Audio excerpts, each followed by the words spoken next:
I just reacted and grabbed the man and just tossed him into my shelves. A string of brazen burglaries in Davis County. We'll hear from one man who was attacked by a baseball bat. Your mom's putting all sorts of on social media. A Utah high school coach is fired because of this voicemail he left for one student. It's the most despicable thing I've ever seen in all my years of coaching. He was devastated in his actions. Hear that message and why one parent is defending the former coach tonight. A woman was struck and killed by a vehicle in this crosswalk almost a month ago. Coming up, what police need your help with to try and track down the person responsible. Tracking a cold front moving through Utah. The chance for snow coming up. Unseasonably warm temperatures with no end in sight. But is this dry autumn a cause for concern? It's definitely been a little bit slower around here. Bracing for a long, dry winter coming up.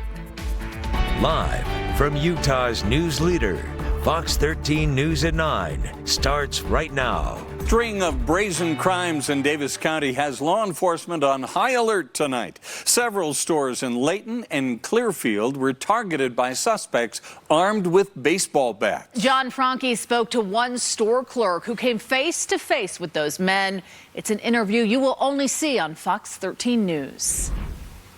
This smoke shop is one of 4 businesses in this area that were hit by these burglars with baseball bats. But what's different about what happened here is those burglars actually used those baseball bats to attack the store clerk. My first reaction was to see what I could do to defend myself. These bruises are reminders of Nathaniel Rupert's Saturday night behind the counter at Cloud X in Clearfield. I was just like, oh, hey, what's up? Not even looking.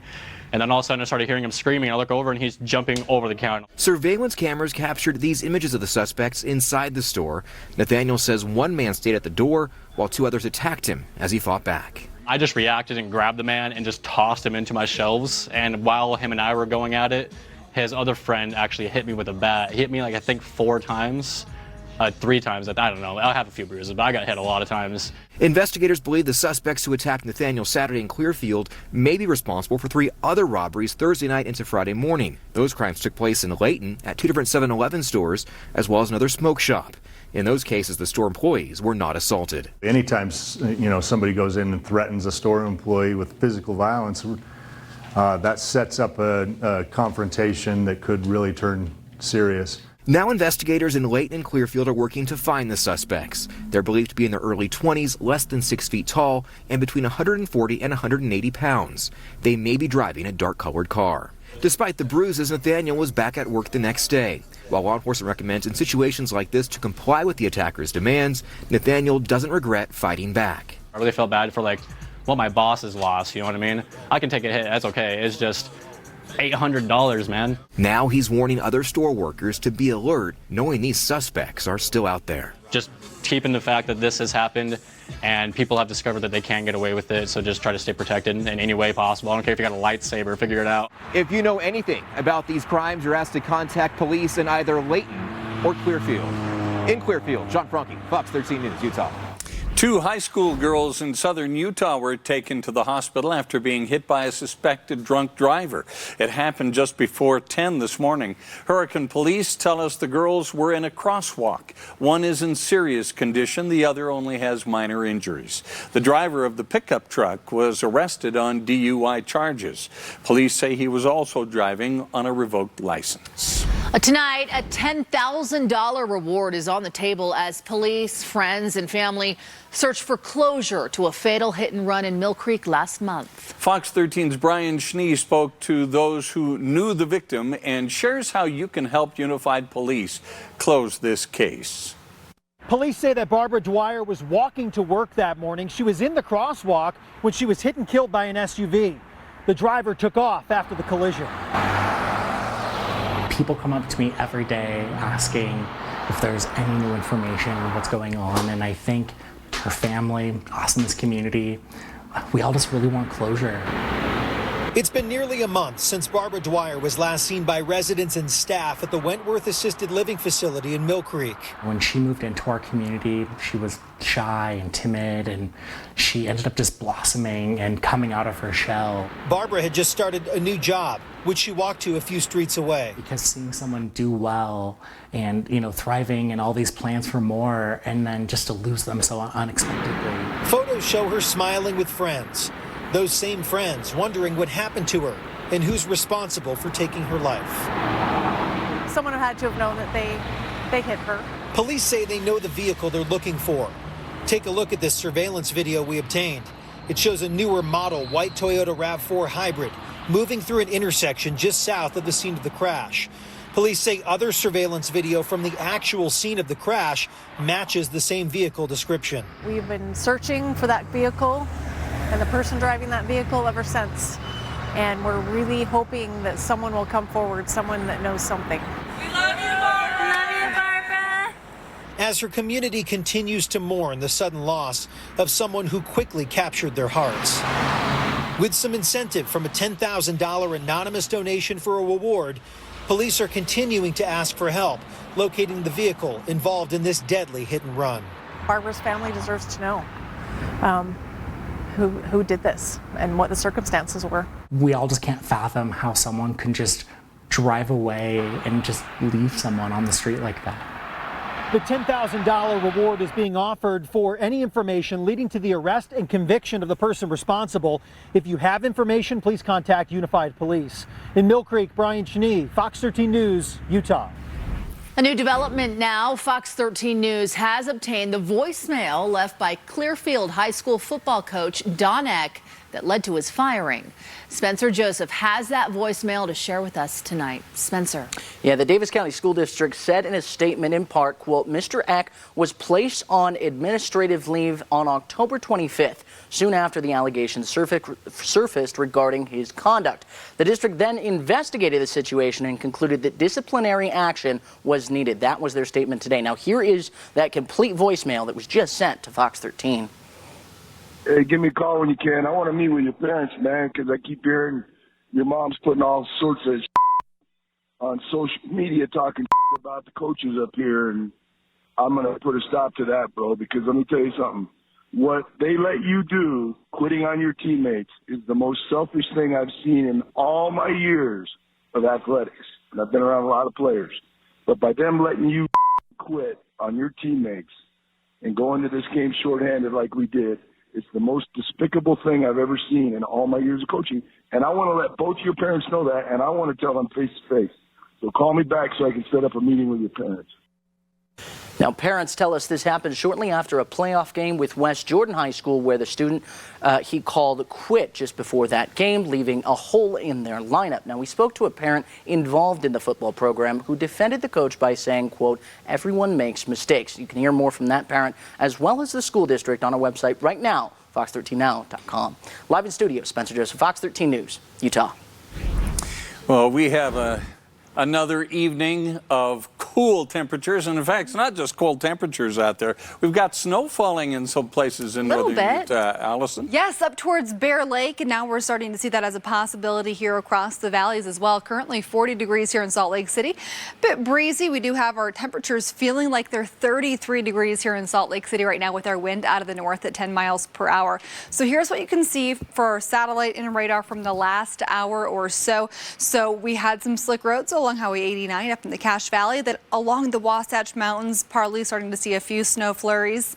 But overall, we're going to see this as light precipitation. A lot of what you're seeing right here, I just checked a lot of the cameras across the valley. A lot of this isn't quite reaching the ground, but it is breezy out there, especially into Provo right now, where our wind is about 40 miles per hour. So temperatures, 41 for Provo, 40 for Ogden and Salt Lake, 34 for Logan. So Provo wind gusts about 30 to 40 miles per hour currently. Chance for some light snow when you wake up tomorrow morning, depending on where you are. We'll talk more about how much snow you can expect, or if you can expect any snow, coming up later in the hour. Warm weather is postponing ski and snowboard season, which then impacts rental shops like this. How they plan to get business until we see some snow. The holiday season is now upon us, and so is the rush to get gifts in the mail on time. This is not the time to procrastinate.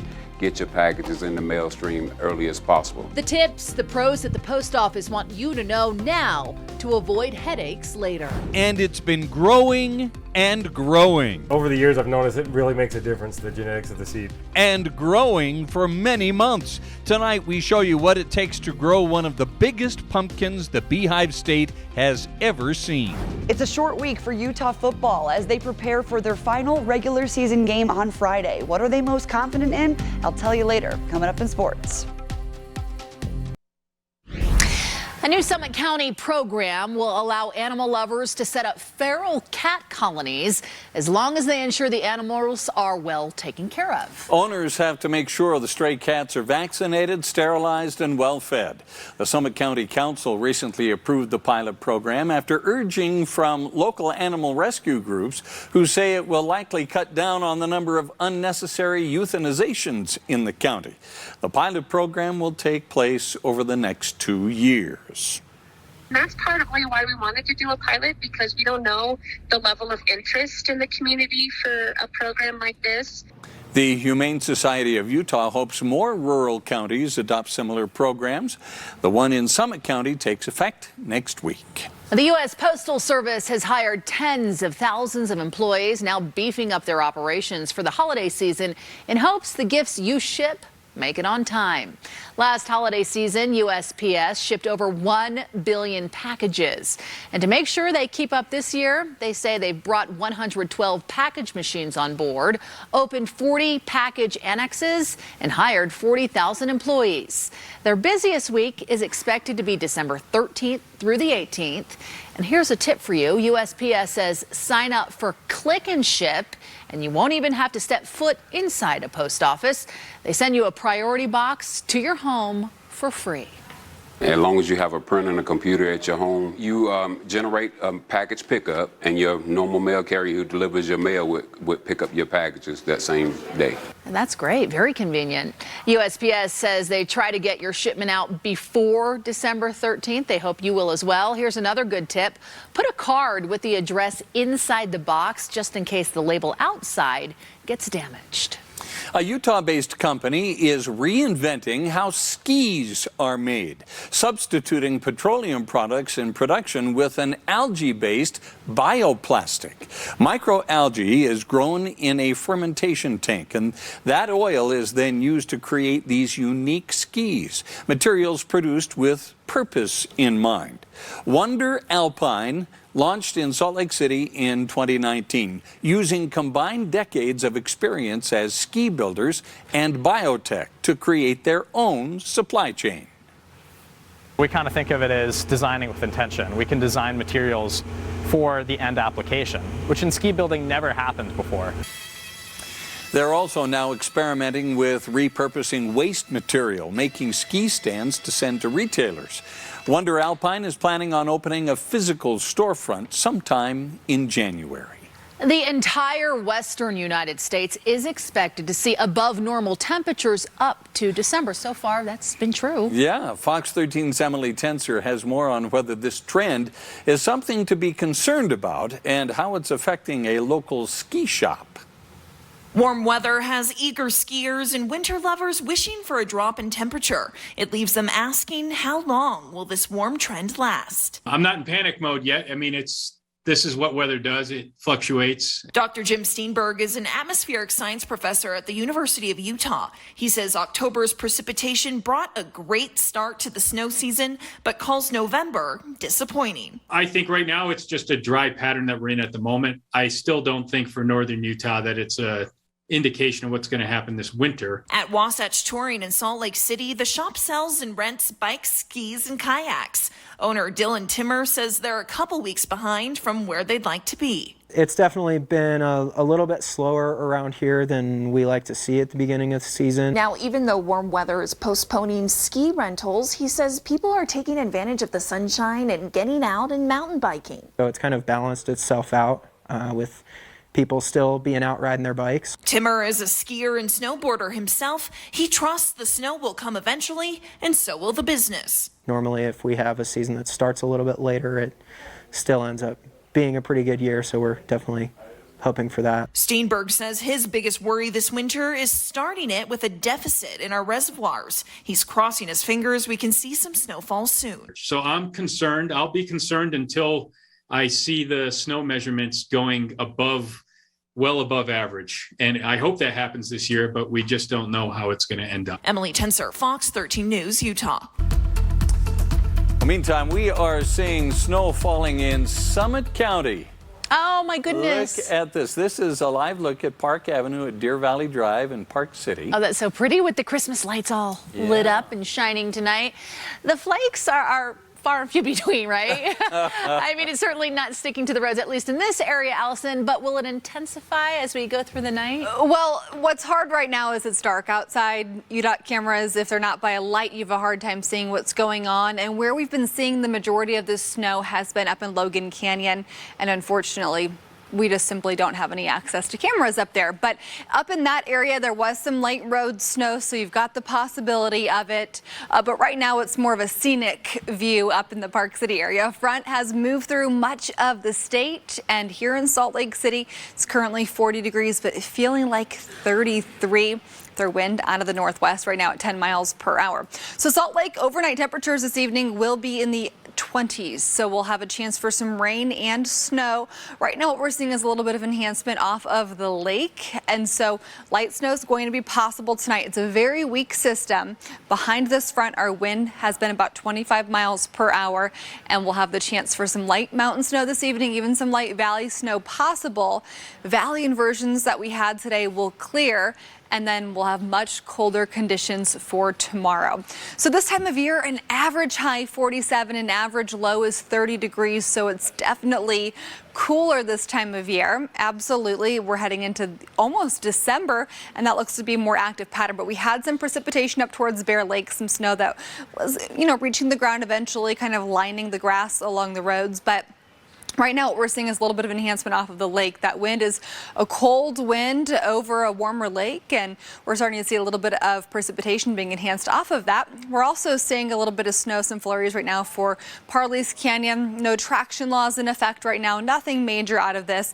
This is going to be a weak system, so don't expect to see too many problems out of this particular storm. Our temperatures right now for what it feels like, 31 for Provo, 33 for Salt Lake, 35 for Ogden, 27 for Logan. Now heading into tomorrow, it's going to be a cold start, and you will have that chance for a few light snow showers early tomorrow morning, right around freezing when you first wake up. By 8 o'clock in the morning, 30 degrees, and then those temperatures will slowly rise, and they won't rise too much tomorrow. We also have some wind in the forecast through the overnight hours. 2 o'clock, Wasatch back. We're mostly going to see that wind gusting about 25 to 45 miles per hour. A few pockets on that higher end. Same thing down into Washington County in the overnight hours. By 10:30 tomorrow morning, we're going to keep it pretty breezy in southwestern Utah, but especially down in Washington County and eastern Nevada. Overnight temps for many of you around 25 to 30 degrees. So bundle up when you head out the door tomorrow morning. And then by tomorrow at 2 o'clock, we're close to 40 degrees. So it's going to be a cold day tomorrow. Systems move off to our east. We had a system moving in from the south today and the north. Those will end up creating a long line of storms from basically the Great Lakes all the way down towards Houston on Thanksgiving morning. So active weather off to our east through the holiday. St. George mid-50s through Wednesday and Thursday. 60s returns this upcoming weekend, so that'll be nice. And for the Wasatch Front, 40s through Thursday, 50 for Friday, 50s into next week. Chilly mornings. We'll talk more about the chance for some storms later in the 10-day forecast. Allison, thank you. Still ahead, what we're learning about the Christmas parade tragedy in Wisconsin after the man behind the wheel of that incident faced a judge today. When you can't watch Fox 13 News live, watch us streaming online for free on Roku, Fire TV, and Apple TV. Just search Fox 13 on your device. National news, the man behind the wheel of an SUV that drove through the Christmas parade in Wisconsin was in court for the first time today. Darrell Brooks now faces 6 counts of intentional homicide. The judge was stunned to learn of the details of the incident in court today. The nature of this offense is shocking. Actually, the detail I was not expecting here today, that two detectives, not lay people, detectives, not only tried to stop this, but rendered an opinion that this was an intentional act. The judge set bail at $5 million. Today, a sixth victim, a child, passed away from their injuries. At least 60 people were hurt in Sunday's tragedy. The jury is out in the Ahmaud Arbery trial. 3 white defendants are facing multiple charges in the death of the 25-year-old man. The men are accused of chasing and killing Arbery last February when he was out for a jog in Brunswick, Georgia. The racial mix of the jury is 11 white jurors and 1 black. Whatever your verdict is, it must be unanimous. That is, agreed by all, as to each count of the indictment and as to each defendant. Each verdict must be in writing and signed by one of your members as foreperson, dated, and returned to be published in open court. All 3 defendants pled not guilty. Travis McMichael and Gregory McMichael say they were conducting a citizen's arrest and acted in self-defense. William Roddy Bryan, who recorded the incident, says he was not involved. The cause of Brian Laundrie's death is now confirmed. Family attorney Stephen Bertolino says Laundrie died by suicide after shooting himself in the head. Laundrie vanished days after his partner, Gabby Petito, went missing. His remains were found last month in Florida. Now, Petito's body was recovered back on September 19th. Her death was ruled a homicide by strangulation. Laundrie was considered a person of interest, but was never charged with Petito's death. The couple went on a cross-country road trip that included stops in Utah before Petito disappeared. Coming up after the break. A Utah man's labor of love turned a tiny seed So I'm going to plant 3 seeds, just in case. into an orange giant. The lengths he went to grow this great pumpkin coming up. Surprising numbers on crime in Utah's capital city. We're going to tell you what kind of crime took a deep dive in October. The Utah Jazz players break down what went wrong in their 1-point loss to the Memphis Grizzlies later in sports.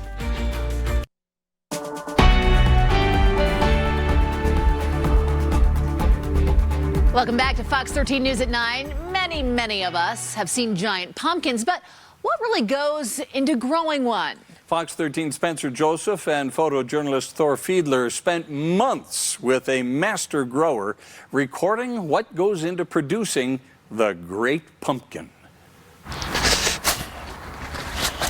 Vines have taken over the backyard of Clint Nash. And the date is September 24th. Yeah, I'm so scared. And it's got to be a stressful day. I'm very worried to see what's underneath it, make sure it's solid and everything. It's in the back there. Yeah. But a giant pumpkin doesn't start this way. The process started way back in April. Okay, so this is set up to start planting pumpkin seed.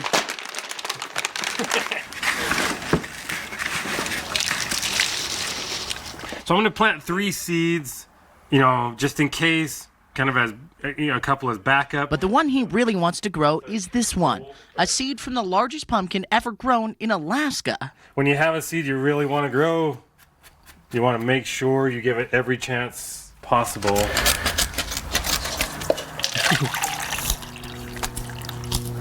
Over the years, I've noticed it really makes a difference, the genetics of the seed. Dress my pumpkin up throughout the year. You do what? And a lot of nights I go out there and play some music, so it'll grow better. All right, this we have to see. But until then, all right, it's outside to prepare. And what would growing a giant pumpkin be if there wasn't a little sweat involved? A lot more yard work later, and then it's back inside to check on the seeds. Some people put it like the bottom in and stuff. I'm just going to take them inside to my laundry/greenhouse room. I'll just take these in here. Seeds all warm and bright. It's time to wait. From the time they germinate until it feels like they're ready. A few weeks later, it's already growing, and you'll notice the pumpkin's house is growing too. It's just crazy, all the little stuff you don't think of. He's right, it's ahead of last year's plan actually. So far so good. Pretty happy. Pour. Each week, the vines grow more. So it started to grow and I kind of build a little bigger. And more. Trench here or whatever, but. And more. Until, bingo, a little pumpkin emerges. Well, it's kind of pretty. Just the way it sits, I don't know. But it's not just during the day that Nash checks on the pumpkin. Placed in the chair today. And it keeps growing. It's about 39 inches around. A little bigger than a basketball. So as it grows, so does the carrot get. Then it can have its little night light. And as the nights roll on, it's time to get a little funky. 75 days old today. Last year I dressed it up almost every night. This year I haven't done as much, but. Disco party on. The name emerges as Ricky rolls. And with it this close to the way off, it's time to get some measurements. And as you can see, I ran out of tape measure and I had to tape another one to it. I actually have a weight calculator, so I'll put end to end. So right now it's estimating to weigh about 1,039 pounds. Made it 75 days. I want to start from the first thought you had. What was the reason that you first started this? So I have a bunch of hobbies. I don't know. One of the things I like to do is grow stuff. I was in one of the stores, I can't remember where I was at, and I saw a seed for a giant pumpkin. It said, I'm like, oh, that'd be fun. Let's plant that in the, and well, that pumpkin ended up growing like 110 pounds or so. I wasn't making a lot of progress. And then I work at the post office. Letters would jam every once in a while and stuff. There was a jam, and I got it, and there was a little newsletter for the Utah giant pumpkin growers. And I'm like, I wonder what that is. So I went home that night and kind of looked them up online and stuff and found a little group that had started a couple years before. It's crazy that what all goes into growing one. I mean, back when I bought that first seed, I'm like, okay, you get some soil and water, some fertilizer, and go ahead. So I mean, take. And as for the pumpkin, see how big that. Wait, wow. So see how much bigger that is than a normal, a normal pumpkin and stuff. Slide the rope underneath. A few days later comes the move. We have to find a way to get it down to Pleasant Grove from here, so. More straps all the way around it. And the next morning is the moment of truth. Hopefully it goes heavy. And pumpkin after pumpkin after pumpkin was weighed in. 872. Until. Congratulations. It was time for Ricky Rolls to have his moment in the spotlight. Undeflected. I have a pumpkin on the scale that actually is a pumpkin that isn't damaged. This is the first time in 13 years. My heaviest pumpkin is 301 pounds, so as long as it doesn't go 80% light, I want it at least 302 and I'll be happy. What do we have? 1258!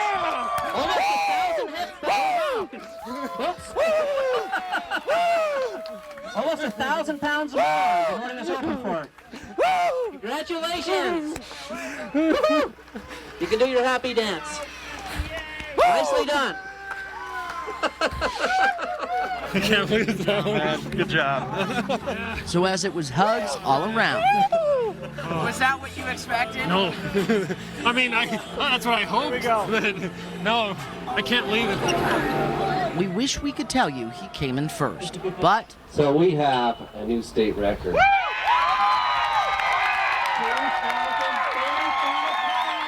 After all that work, it was bronze for Nash. But that was good enough for him. The big question, though, are you going to do it next year? I mean, mid-season even, I'll go in and tell my son, like, that's it. I'm pulling the plant. It only grew, back when it was growing like 25, 30 pounds a day. I'm like, it only grew 18 pounds. I'm done with this. Yeah, so I don't know if I'll ever quit doing it. So what in the world do you do with a 1,285-pound pumpkin other than make the largest pumpkin pie on the planet? Well, you race it, of course. You sail it around a lake. Nash competing in the annual Pumpkin Regatta, sailing it against others, and even winning the relay race as well as Best in Show. And yes, if you're wondering, plans are already in the work for next year. Live in studio, Spencer Joseph, Fox 13 News, Utah. It's a fantastic story. Such a great hobby. You can't beat it. And you know, it makes me want to grow one too, right? Of course. Despite the fact I don't have a big enough backyard, right? How much water does it take to grow something that big? It's tons of water. And in fact, the amount of rigging is incredible too. You know, having overhead sprinklers and ground sprinklers, and you can see that whole greenhouse. Oh, it's a setup. Yeah, and every single year it grows bigger and bigger too. And he has pictures from previous years where it's, you know, nice and small, it's a little setup, and now you've got this whole pumpkin house for it, right? Oh, he's ready. Couple more months, it'll be pumpkin seed planting again. Yeah. Hey, April, we're coming up on it, huh? Yeah. I'm ready for some pumpkin pie. Well, and judging from his mustache, he's good at growing all kinds of stuff. So that is great. Wish him the best all the way around. Thanks, Spencer. Well, coming up, Salt Lake City sees a big drop in crime. We'll take an in-depth look at the numbers and what types of crime have seen reductions. In Utah's biggest city, the overall crime rate has changed dramatically just over the past 2 years. Right now, the change is for the better. Fox 13's Max Roth takes an in-depth look. Salt Lake City police provide crime numbers every month. We looked at the most serious violent and property crime numbers for October, and two things stood out. The frequency of one kind of crime plummeted, and danger is different depending on your neighborhood. 1 week ago, Salt Lake City Mayor Aaron Mendenhall and Police Chief Mike Brown spoke publicly about a 28-day slight decline in crime. What we noticed were 2 years of numbers that defied expectation. The FBI classifies certain common and serious crimes as Part 1, and for violent crimes, it's murder, rape, aggravated assault, and robbery. Violent crime in Salt Lake from October 2019 to October 2021 follows a pattern. Up when it's hot, down when it's cold, though October 2020 showed an odd uptick. Part 1 property crimes are burglary, theft, and arson. And take a look at the property crime numbers. Before the pandemic, property crime bounced above and below 1,000 reports a month. That changed in June 2020, peaking 1 year ago October with 1,580 property crime reports.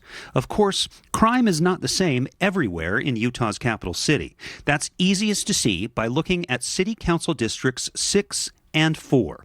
If you live in Council District 6 on the city's east side from the university to Parley's Canyon, violent crime might be an afterthought. Live in the 4th District, taking in downtown and the central city, it's a reality.